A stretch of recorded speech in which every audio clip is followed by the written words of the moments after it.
Live now.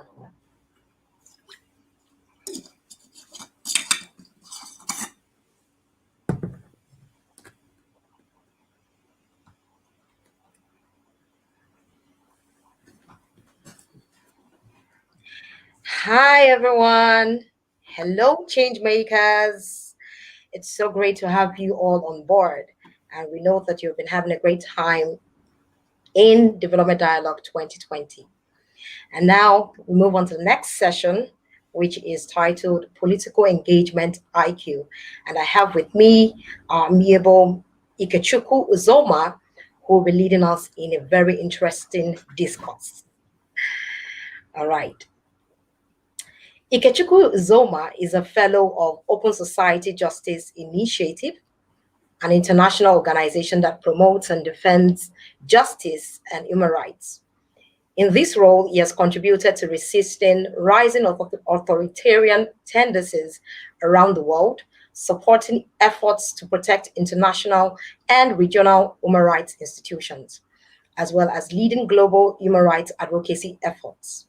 Prior to joining OSJI, Ikechukwu worked with the United Nations to operationalize the Special Criminal Court in Central African Republic and led the litigation team of a full-service law firm in Abuja. An Abia State University alumni, Ikechukwu graduated with first-class honors from the Nigerian Law School and obtained a Master's of Laws degree from New York University. Ikechukwu has expertise in international human rights law, development, and climate change. Ikechukwu Uzoma played a critical role in data collection and analysis in the 2018 iteration of the EndSARS campaign and supported citizens' efforts towards demanding accountability for government's abuse of human rights across or around the October 2020 EndSARS campaign. In recognition of his efforts towards civic activism and development, Advanced Media named Ikechukwu one of the 100 most influential young Nigerians for 2019. Ikechukwu is also an author, mentor, and public speaker. Great to have you on board, Ikechukwu. Thank you so much, Toyi. Thank you. Thank you for having me. Thanks, everyone. Yeah. All right. So, just as we know, the topic is political engagement IQ. I would want you to share your understanding of political engagement IQ. How do we get to engage government, based on these intelligent quotient? Fantastic. Good afternoon, brothers, sisters, friends. I'm really glad for this opportunity to engage with you all on this topic, political engagement IQ. For the emergence of a new Nigeria that we can all be proud of, we can be safe in, we can be loyal to, and we can be established and supported by, and above all, a country that we can all grow together. Before we start up this exploration, because it's going to be one, I just want us to know, just like some of the speakers have said already, Nigeria didn't get to where it is today all of a sudden. It wasn't a surprise that we got to where we are today. It would also not change by surprise. It's not going to switch. Things are not just going to change easily. It's going to take a process. But we've got to have hope. We've got to trust that it's possible to move from where we are today, irrespective of what the details are, to where we can be tomorrow. Now, let's square some things out. What is the state of our nation today? Our government has failed. Government at different levels have failed on different scores. But, let's not just go into the details today. There's deep-seated trust deficit in Nigerians. Nigerians don't trust the government. Nigerians don't trust that their interests can be protected by government. There is very little hope in the Nigerian populace, because it's difficult to plan into the future when you can't even think about putting three square meals on the table on a particular day. Corruption and nepotism have become the rule of the day, as opposed to merit and qualification, which should rule the day. There's political apathy People don't engage in politics. People are not interested to participate in politics because it doesn't seem like participation leads to change, leads to anything sustainable. And there's very low regard for politics generally as an instrument or a vehicle for change. However, there's a growing political consciousness, the sense that power must be wielded by the people who own it, who are the Nigerians, you listening and watching today. The sense and the conviction that enough is enough. The need to Sorosoke, the call to arms against everything that suggests stagnancy and retrogression.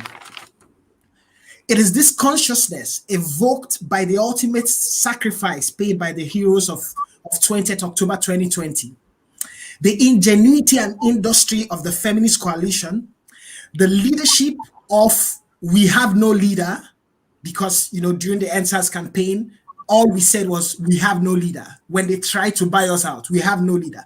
That leadership of we have no leader, we are all leaders. The inability to be bought out and to be bribed out, the rejection of parleys and by the side conversations in the normal Nigeria speak, make I see you. The rejection of those parleys because they did not recognize the reason for the protest.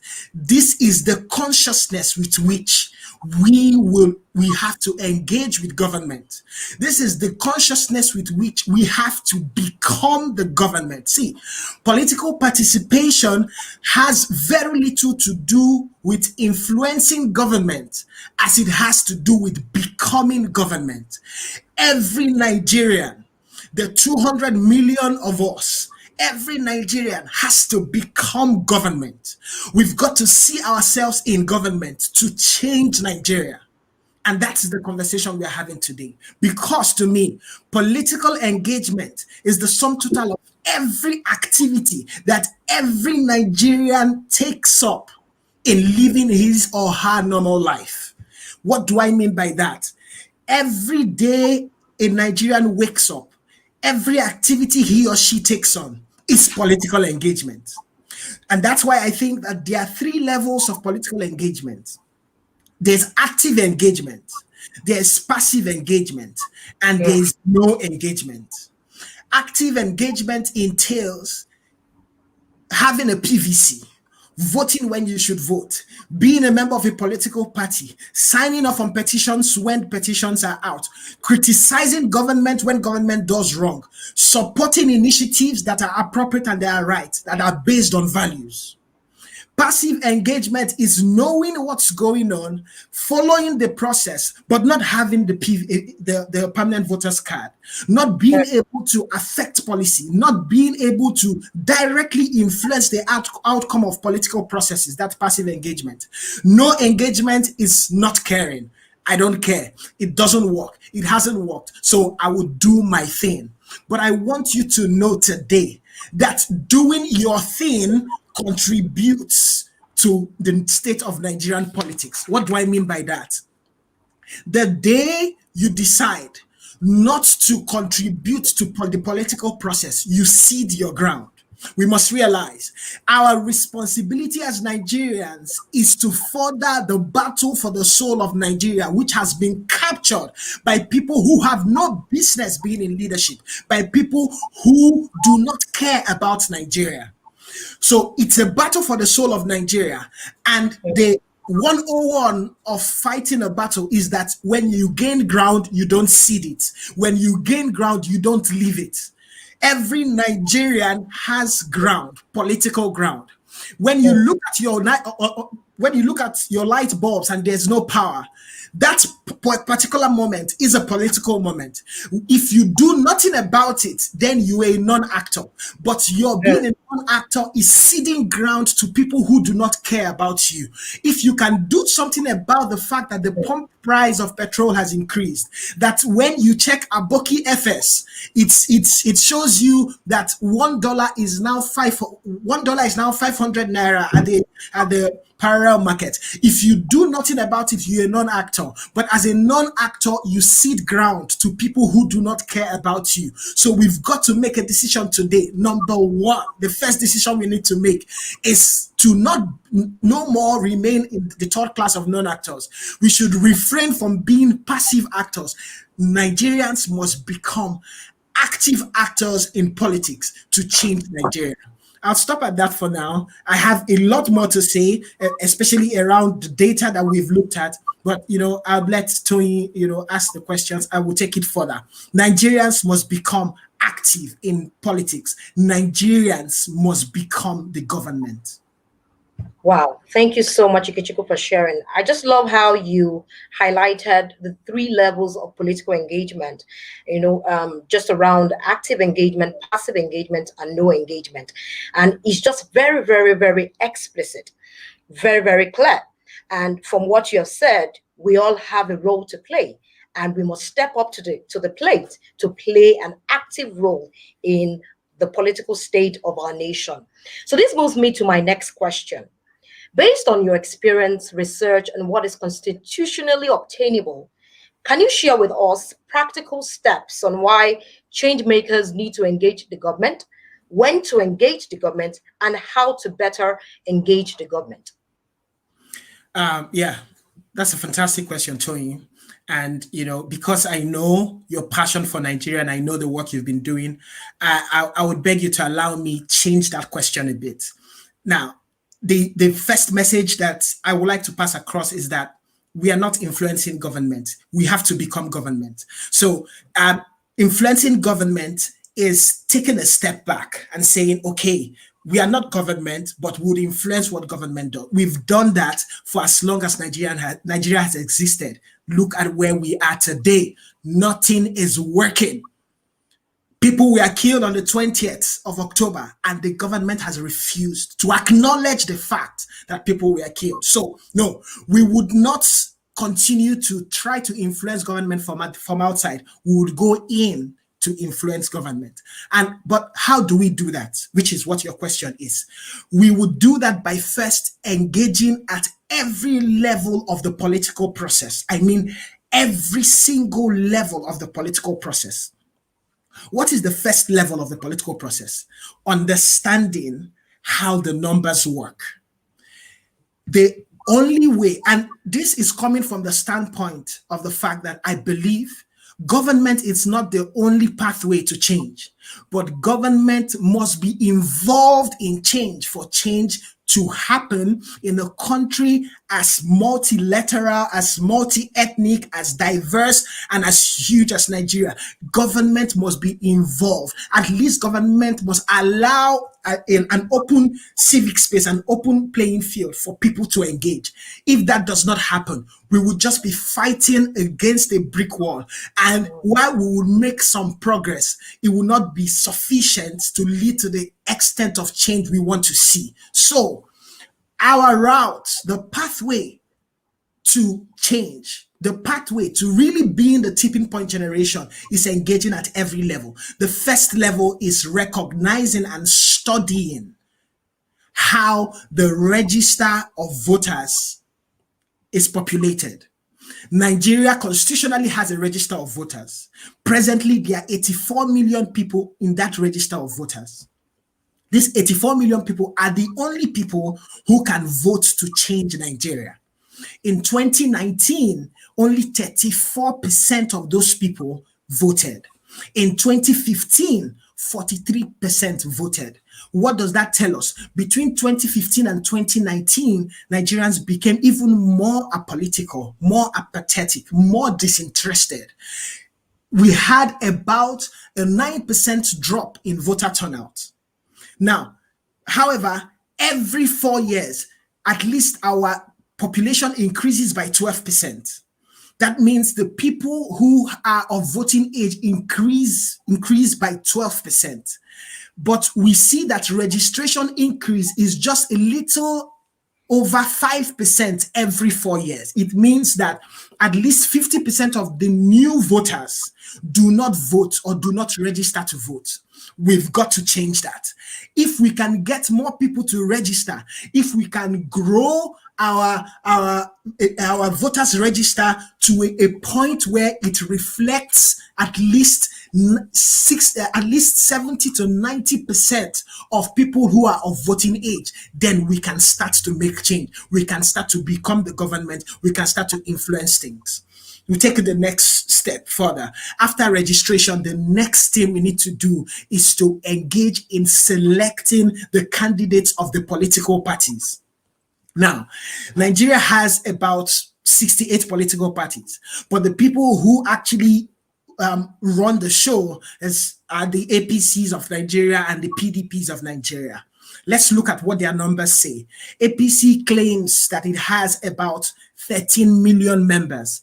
PDP claims that it has at least about 20 million members. However, the APC candidate in the 2019 elections got 15 million votes. The PDP candidate got 12 million votes. The difference between the number of their votes was 3 million. A summation of both votes, 15 plus 12, was about 27 million.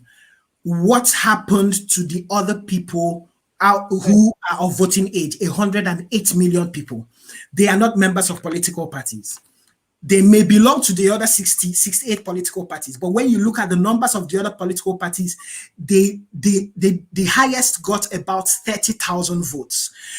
Today, our keynote speaker was Mr. Emmanuel Daina. I don't know if I pronounced that yes, correctly, from the Alliance for New Nigeria. On the internet, Alliance for New Nigeria has 50,000 members, but for their presidential candidate in 2019, just 16,000 people voted. It means that less than 50% of the Alliance for New Nigeria members did not vote for their own candidate.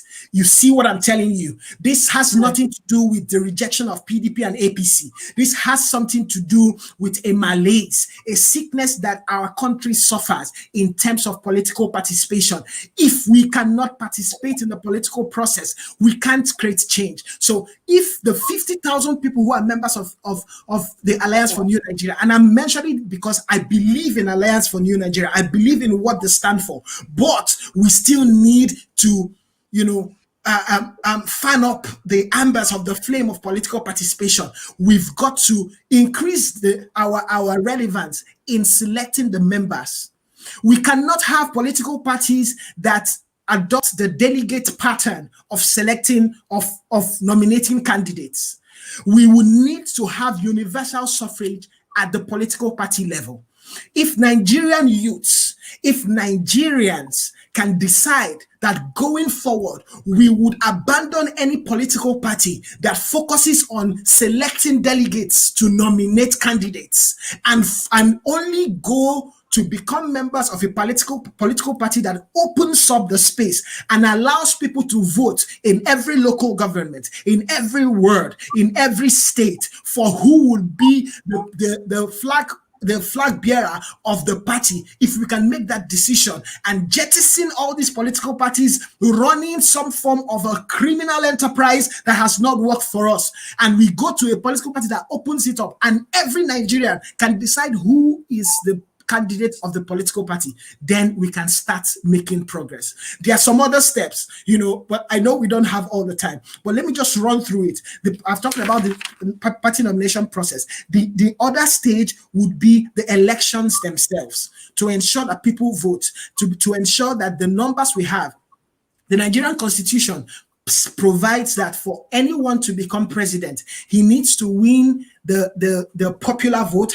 He needs to have more votes than the other than the second position, but he or she would need to win the election would need to have at least 1/4 of the votes cast in 24 states of the federation.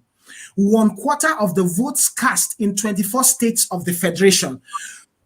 That means that if any organization is looking forward to gaining political power and laying the foundation for change, we need to focus on at least getting 1/4 of the votes in 24 states of Nigeria and getting the total number of votes. Let me tell you how simple this is. The difference between APC and PDP in 2019 was 2 million. In 2015, difference between APC and PDP was 3 million.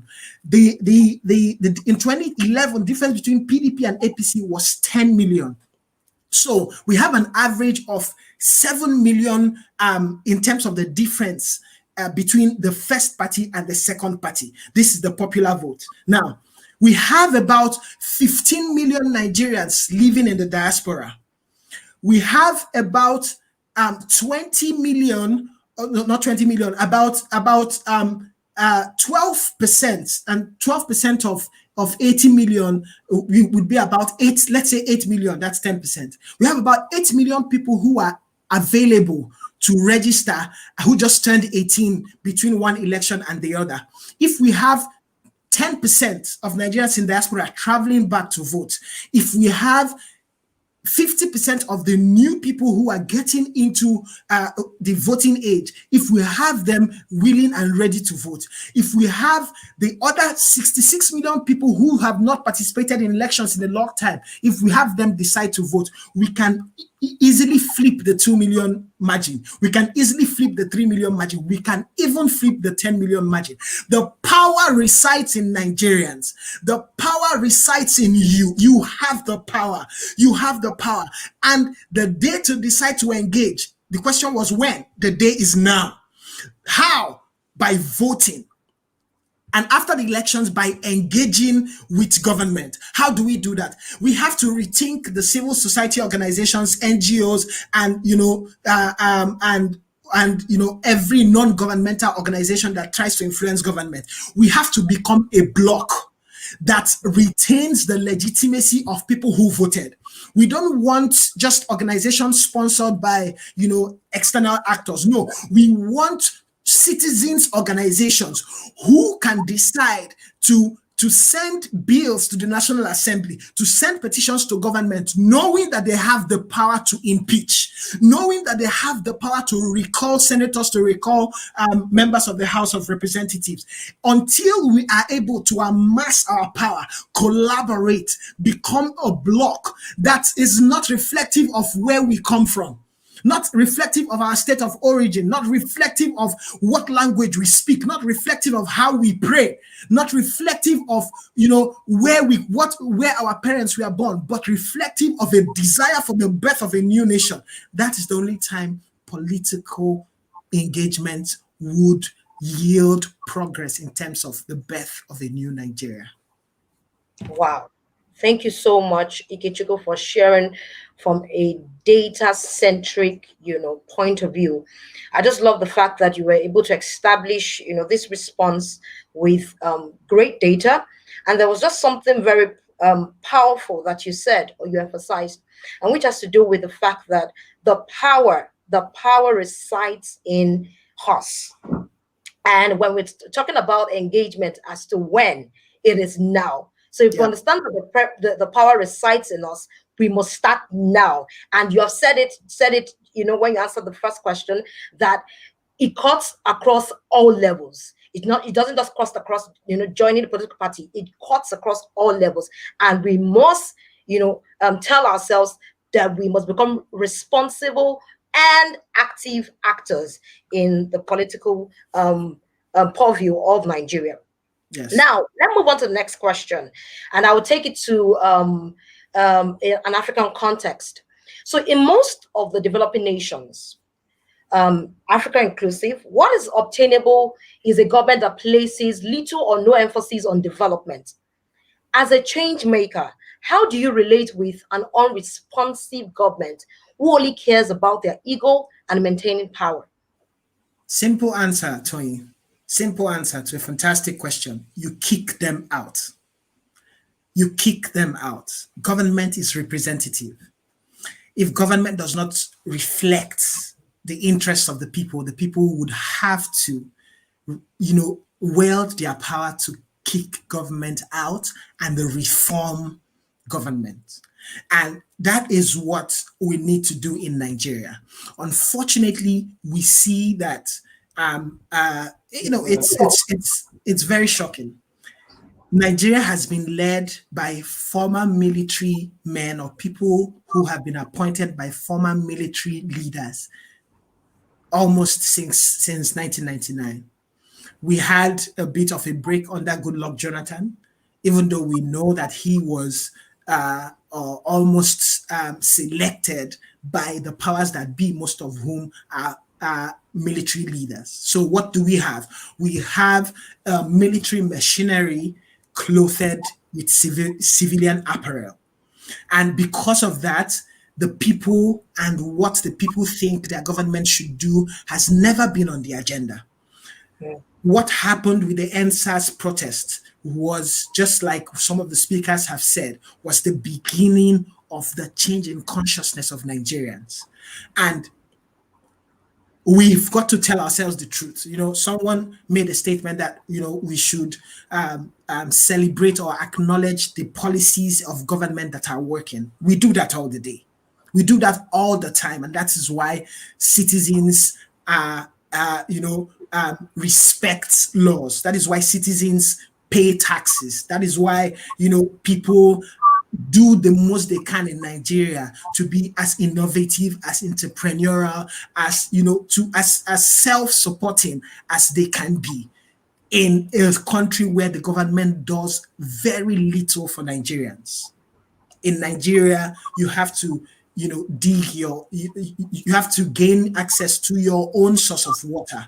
You have to provide your own electricity. You have to provide your own security. You almost have to provide your education for the children. There's no sense of responsibility in government. So we've got to see that as the problem, and we've got to determine.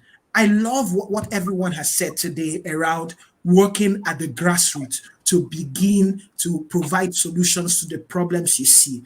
I love the model that Mr. Dina spoke to about feeding people who are poor and needy near you, doing that for 10 people and empowering others to do that all across the country.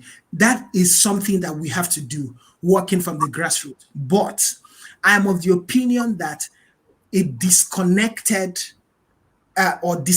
patches of engagements, no matter how good they are, would not lead us to the change we want to see. These activities would have to be connected. That is why we talk about collaboration. These activities will have to be connected, but they would also have to look forward to gaining political power, and not gaining political power as a vice president, not gaining political power as just an appointee of government. No, the eye should be at the highest office of the land, because today, sadly as it is, we have someone who I consider the best person to come to occupy the position of the vice president, but that has changed nothing. Things have gotten worse, even in terms of the rule of law and regard for decency, regard for justice. Things have gone awry. Things have gone. We've retrogressed instead of making any step forward. So everything we do has to have the goal of making the best of the political power that we have. And the goal would have to be the highest office of the land, the office of the president. Everything we do at the grassroots, at the state level, has to work in a system that is connected across the 36 states of Nigeria, across the 774 local governments in Nigeria, across the senatorial districts, but all aimed towards contributing to designing the agenda at the center of government in Abuja and in Aso Rock. Wow, thank you so much, Ikechukwu, for sharing. I love the fact that you're saying it involves us at the highest office of the land. And, just as you rightly emphasized, it involves a collaborative effort. The power of collaboration, will take us further. Now, I would pick a question asked by one of our audience. a participant. She says, how can we promote transparency of the electoral process such that votes actually count? All right. Thank you so much for that question. Recently, the Independent National Electoral Commission (INEC) has introduced a portal that is linked to the INEC website, where you can see the election results populated in real time. This is happening in Nigeria in real time. For the Edo State elections, for the Ondo State elections, and for the by-elections conducted by INEC, the election results from the polling units, are uploaded. But before we talk about transparency, and I would answer that question. But before we talk about transparency, just like I said initially, we've got to up our participation. We've got to increase voter registration. We've got to increase voter turnout. What we need transparency around, and where we need people like me, the lawyers, to stand up, is around the mechanics of the electoral system.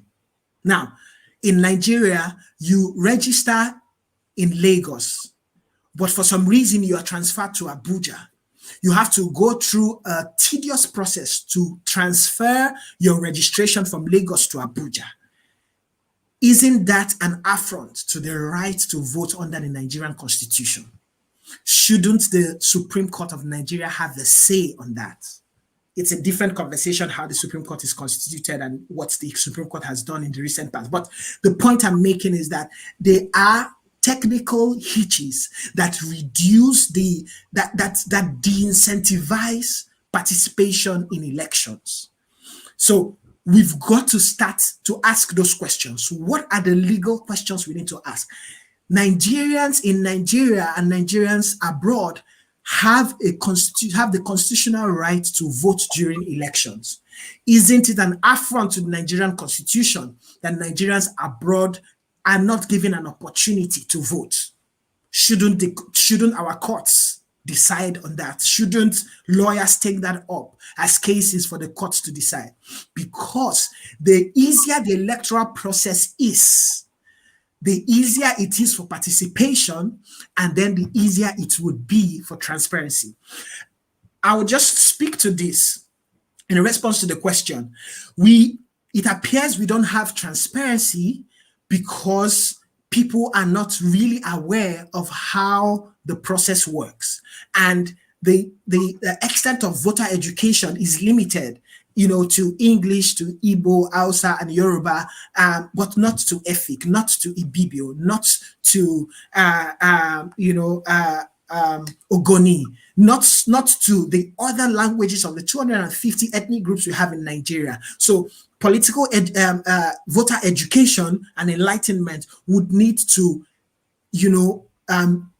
gain a different approach. There would have to be a different approach, and that is where non-government actors, non-state actors would have to come in. Community-based groups, faith-based organizations, our churches and mosques and other religious organizations would have to stand up. We would have to stand up because God expects that wherever we live would be governed by the principles that God has enunciated and we see in our religious books. So there is no business because people's lives are at stake when elections or politics arises or politics is brought up. Our religious institutions must be conscious about ensuring that people also within their sphere of influence are politically active and receive the information they need to receive. There's no reason why some places of worship can't open their houses up or their buildings up for them to become registration centers, for them to become polling booths. These are things that we can do. However, when people learn about the electoral process and how it actually functions, we have more transparency. People can then follow the process step by step. Now, the Constitution provides that registration, like voter registration, should be continuous. Well, no, not the Constitution, the Electoral Act. Voter registration should be continuous and should stop not later than 60 days to the election. That is not the experience that we see. If people know this, then we can put pressure through the legal means that exist to make sure that voter registration is continuous and it at least continues till 2 months to a particular election.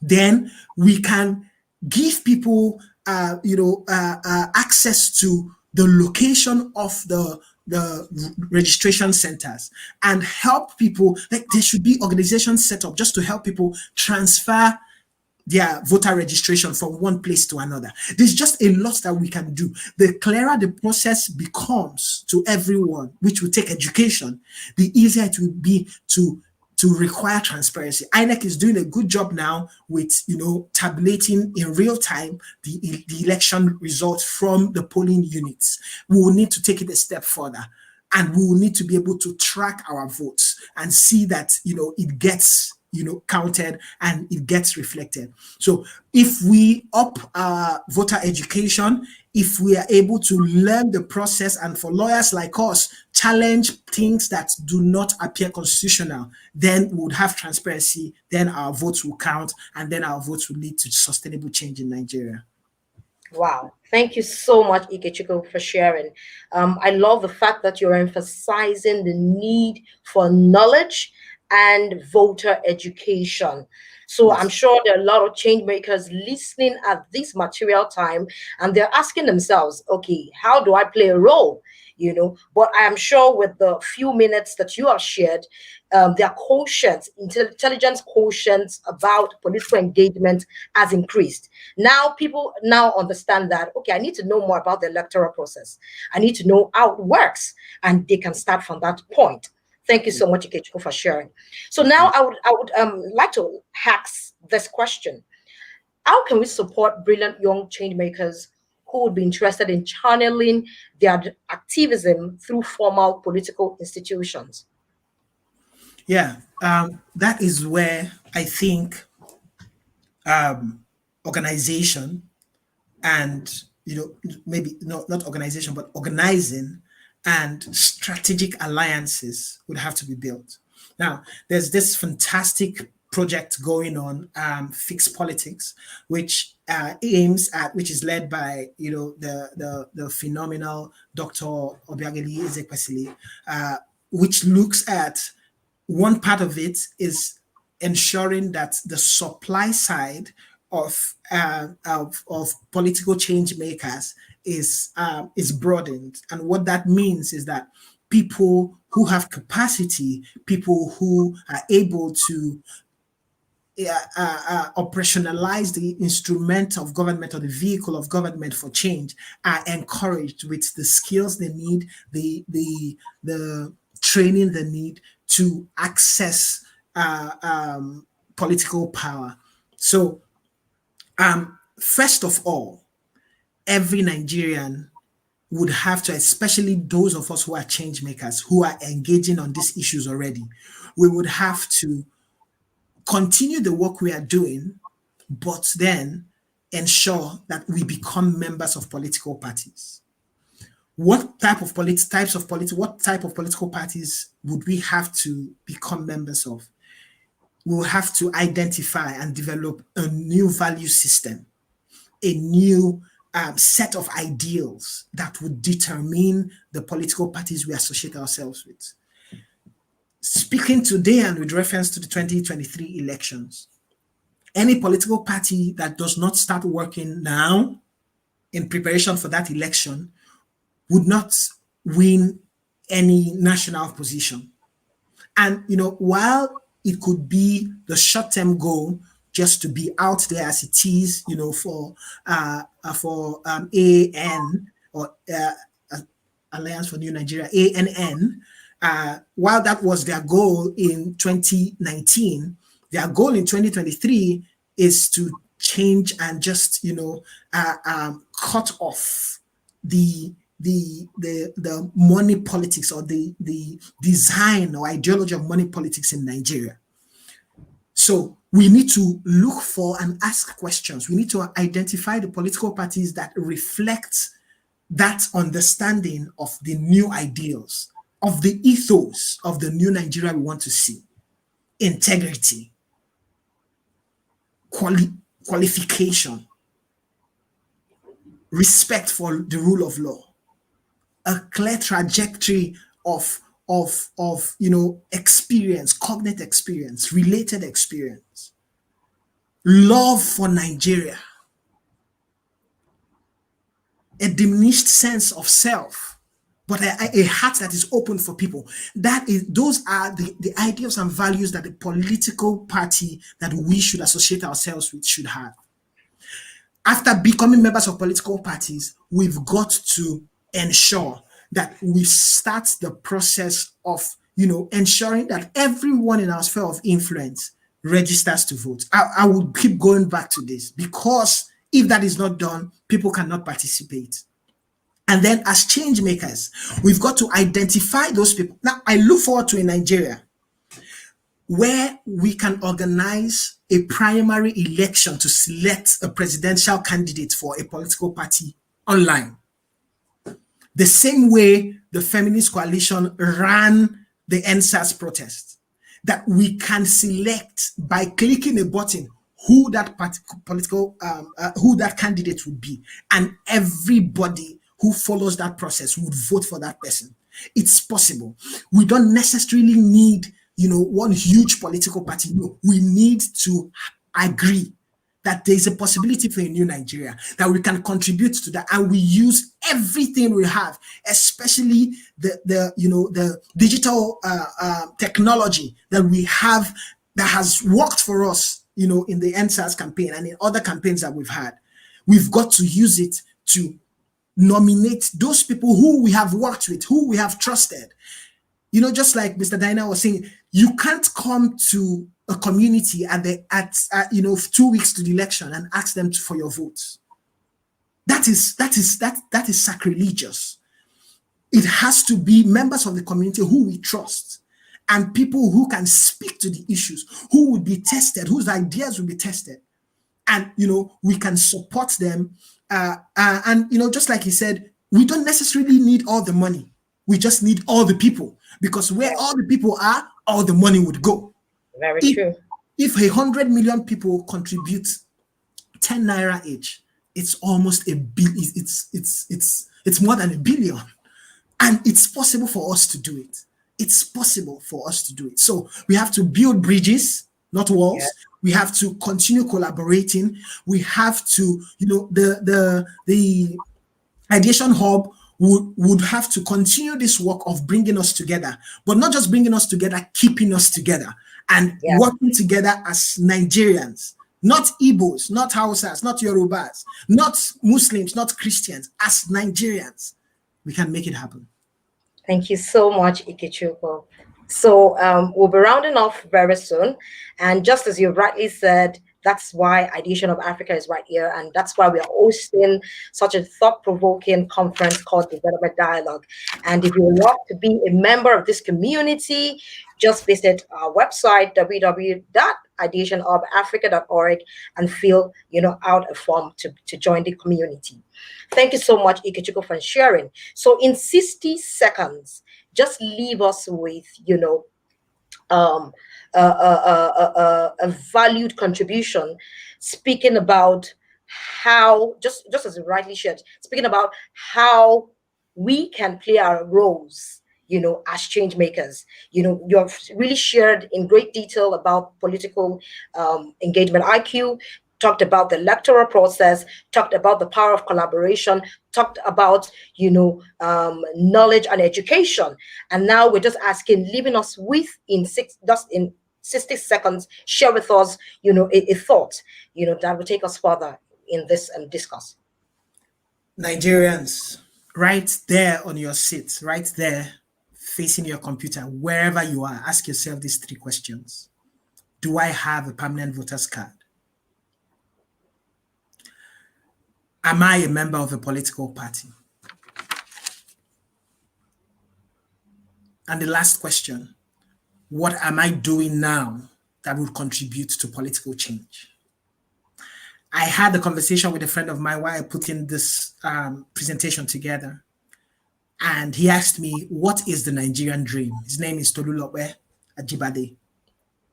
And I was like, bluntly, there's no Nigerian dream. That's what I said to him. He said, no, there's a Nigerian dream. The Nigerian dream is to know someone who can speak to someone to help you sort something out. And just thinking about it, I was like, I see what you mean, but that is the Nigerian nightmare. That's not the Nigerian dream. And today, the call to everyone, just like a mother would do, a sister would do, a father would do when he sees his child or his spouse reeling in pain, in a nightmare, screaming, what they do is to make sure that person wakes up. To Nigeria, I say, wake up, Nigeria. Wake up, Nigeria, and take back your country. Wake up, Nigeria, and wield the power that resides in you. Wake up, Nigeria. That nightmare cannot be your reality. Wake up, Nigeria. Change is calling. This is the tipping point. We are the tipping point generation. Wake up, Nigeria. Take hold of your country. Nigeria is waiting for you. Don't let her down. Thank you so much, Ikechukwu. Thank you so much for a passionate discourse, and really are happy and honored to have you on board. So, guys, I am seizing this opportunity to charge you all. Please, it's a wake-up call to every one of us as change makers. We all have a role to play, and we must start now. So now we move on to the next session, which is the Brainstorm Work Studio. We have 3 work studios, namely the Social Innovation Work Studio, Political Participation Work Studio, and Nation Building Work Studio. Now, what is the goal of these Brainstorm Work Studios? The goal of the Brainstorm Work Studios is to call all attendees to action, encouraging you all to share your big ideas and a roadmap towards building a new Nigeria, towards the birthing of a new Nigeria and driving social change. So I would ask you to please join the different work studios and please stir up very powerful conversations in there. Thank you all, and do enjoy the rest of the conference. Cheers.